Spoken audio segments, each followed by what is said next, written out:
Minty Fresh. Having a heart attack is highly overrated. I don't recommend it for anyone. Worst of all, it wasn't anything like you see in the movies. I was expecting the whole Fred Sanford moment, clutching at my chest and calling out, "I'm coming home! Lord Almighty, I'm coming home!"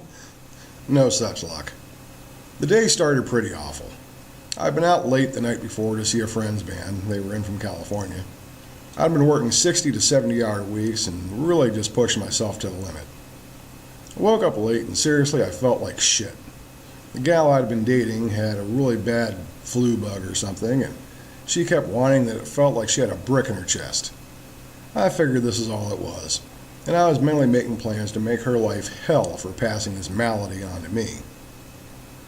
I only had one client to see that day, but had scheduled a long day with him, so I was really dreading going in. I knew I should just stay home and get some rest, but being self-employed, that was rarely an option. I tried to call to let my client's family know I was running behind, but no answer. I was hoping to luck out and they had canceled, but that's not how it turned out. I made it to my client's house, and he was there with his grandfather, who spoke very little English. Oh joy. I knew I wasn't going to get much data from Grandpa, so I went about my usual day of checking to see if he'd taken his psych meds and try to sense his mood. Luckily, he was in fine spirits, so it shouldn't be too tough of a day. As the day wore on, I just felt worse and worse. I tried repeatedly to contact my client's parents to see if one of them could come home so I could just leave, but no such luck. I just dragged myself through the day hoping for a quick and painless death. Be careful what you wish for.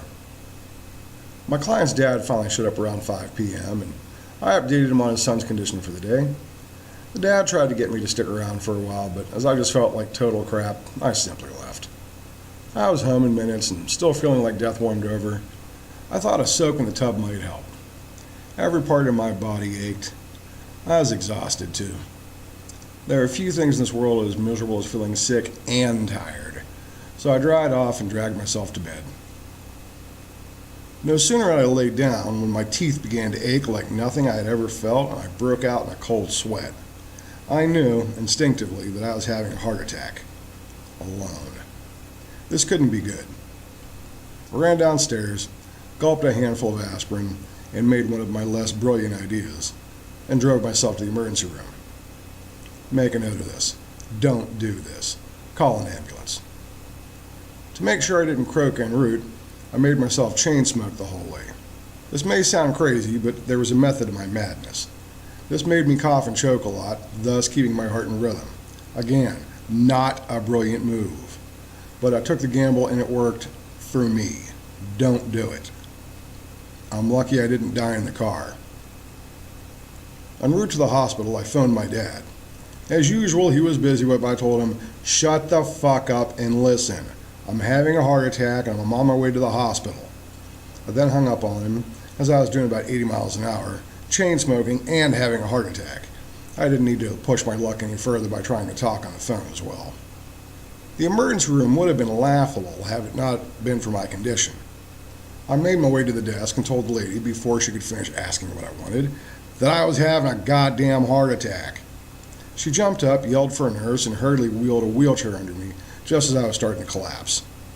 This was the last good thing that happened to me at the hospital. She then wheeled me over to triage and right into a wall. My body fell forward, my head hit the wall, and all I could think was, I'm going to die with my head against a wall. Not exactly classy, nor the way I've often pictured the end would be. If I have to go, on stage would be nice. Under a beautiful supermodel would also work. Slumped against a wall, in a wheelchair, not so much. Before the nurses out there yell at me, let me say how much I love and appreciate nurses. It's a tough job. That said, the triage nurse was a fucking useless moron. The info that she needed, she could have obtained just as easily while wheeling my dying carcass in through the big doors to where the doctors hide, as she could in her little triage room. If a person is having a heart attack, do not ask them to get out of the chair and walk in. She did. She checked my blood pressure, and to her amazement, it was something like 300 over 200. I suggested, calmly, that this just might have something to do with me having a fucking heart attack. and how I thought that now would be a good time to wheel me through the aforementioned big doors to wherever the doctors were hiding. Luckily, she agreed. Back into the rickety community wheelchair I went, and bang! Right into the big swinging doors. It never occurred to her to push the button to open them. This was the point when I started laughing out loud at the absurdity of it all. Next up were two emergency room nurses that I will simply call Dumb and Dumber. How these two obviously misplaced rocket scientists managed not to kill me is beyond my comprehension. I could feel my life ebbing away with each weaker and weaker half-assed beat of my dying heart. I just kept laughing because it was like something out of a bad comedy. Nurse Dumb again tried to take my blood pressure. I suggested she look at the chart. Her associate, Nurse Dumber, tried to stick a needle in me, and due to my grossly elevated blood pressure, blood shot out everywhere. Nurse Dumber then decided it was in everyone's best interest to stop what he was doing, grab some paper towel, and try to clean it up. Finally, a doctor stuck his head in the door and suggested that it might be best to leave the mess to housekeeping and tend to the patient. I suggested a doctor nose in the door that, just maybe, since he had actually graduated from medical school, that he might want to join our little party and actually attempt to save my life. He seemed to take umbrage at my feeble request and suggested that Nurse Dumb give me some nitroglycerin. We've all seen movies or TV where a person with a heart condition pops a little pill under their tongue whilst apparently dying, and voila! They're okay again. Guess what? It works. But Nurse Dumb tells me to open my mouth and she sprays nitro under my tongue. No tiny pill, it was a spray. Not just any spray, no siree. It was like a blast of the greatest breath freshener ever made. Nurse Dumb asked how I felt, and seriously, all I could say was, Minty Fresh! My breath has never felt so fresh before. Give me more! She laughed and asked if I was still having chest pain. I noted that, surprisingly, I was not. I did, however, feel completely exhausted. Nurse Dumber had seemed to disappear, presumably to go find someone from housekeeping to clean my blood off the walls, floor, and everything else. Next, I and the gurney I was on were wheeled into a hallway. Apparently, this is where the real medical magic happens. To wait. It was decided that I needed to be transferred to a better hospital, surprise, surprise, one equipped with real doctors, nurses, and a cardiac lab, and machines that beep and go ping. I can only guess that the ambulance driver was moonlighting from his regular job as a taxi driver. He drove like one. And amazing, took me the longest route possible to the next hospital. I actually had the gall to ask him, "Where the hell are you taking me? I'm supposed to be going to Presby." "That's where I'm taking you," was his reply. He seemed a bit taken aback by me, an obviously delusional sick person, questioning his Pittsburgh navigational skills. For those who don't know Pittsburgh, this trip started at St. Margaret's Hospital, which is just north of the city.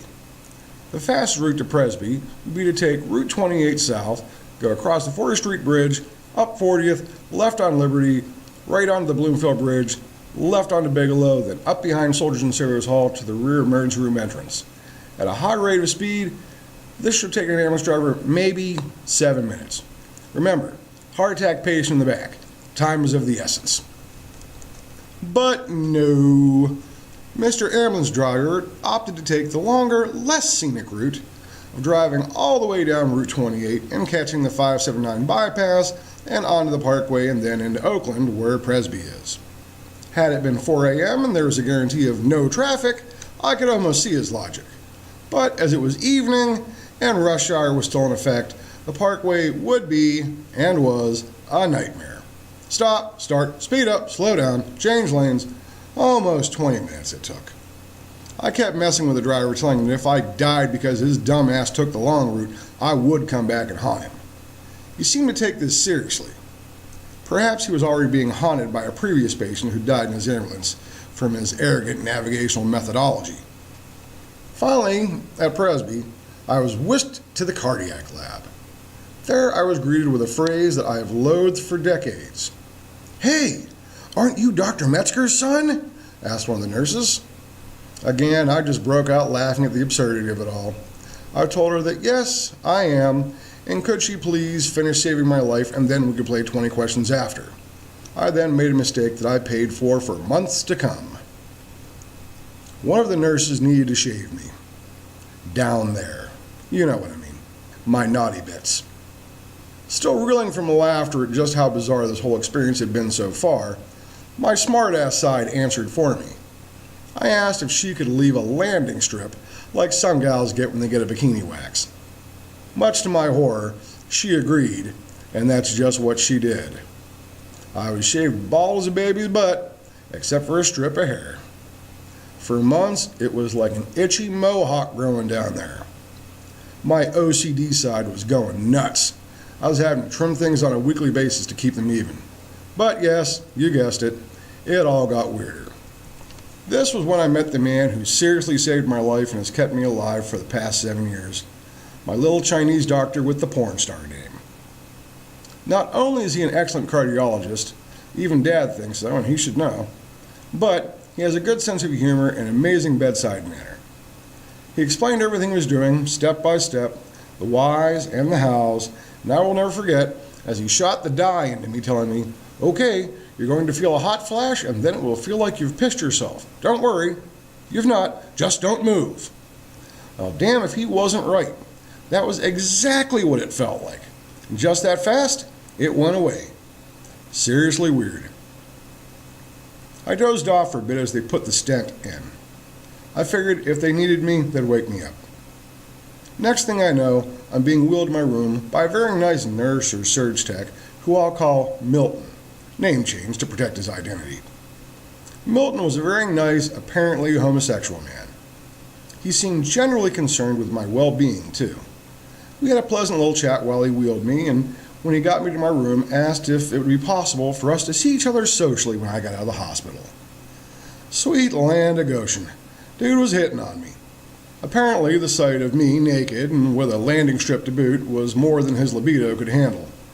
He must be what some folks call a chubby chaser. Let's be honest, I'm short, heavy, and somewhat hairy. A supermodel I ain't. I told Milton that I was flattered, but didn't date men.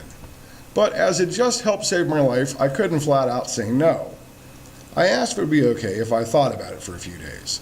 Besides, I could have another heart attack and snuff it before I ever left the hospital.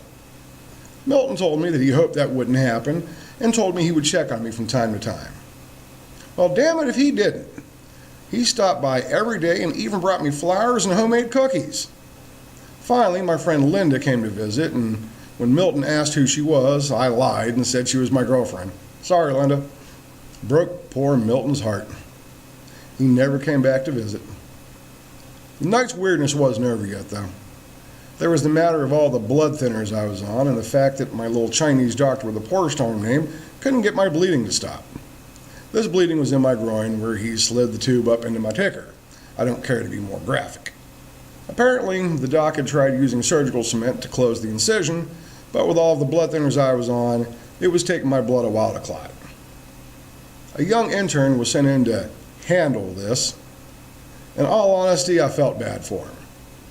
His job for the next hour or so was to hold the incision in my groin shut with his hand. Yep, you guessed it. Smart ass time again. Oh, I tortured that boy. The intern. Hi, Mr. Metzger, I'm Dr. So-and-so. I need to hold this incision closed to try to stop your bleeding until your blood starts clotting on its own. Me. Hi, Doc. Fancy meeting you here. So I guess we're going to be stuck like this for a while, huh? The intern. Yes, sir, until your blood starts to clot on its own. Me? Well then, I guess we should get to know each other, especially since you have your hand on my dick. Intern, it's not on your penis, sir. Me? Well, close enough.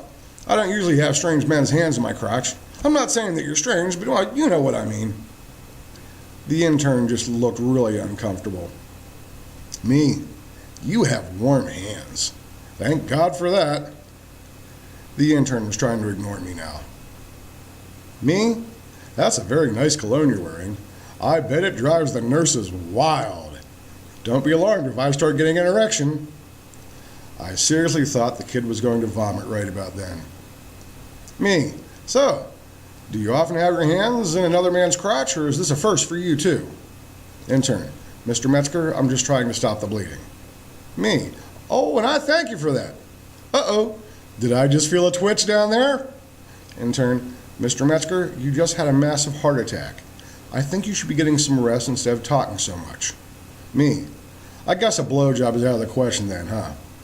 Intern. Mr. Metzger, please stop talking. He ignored me after that. Some people just have no sense of humor. Maybe he should have asked Milton to hold the incision closed.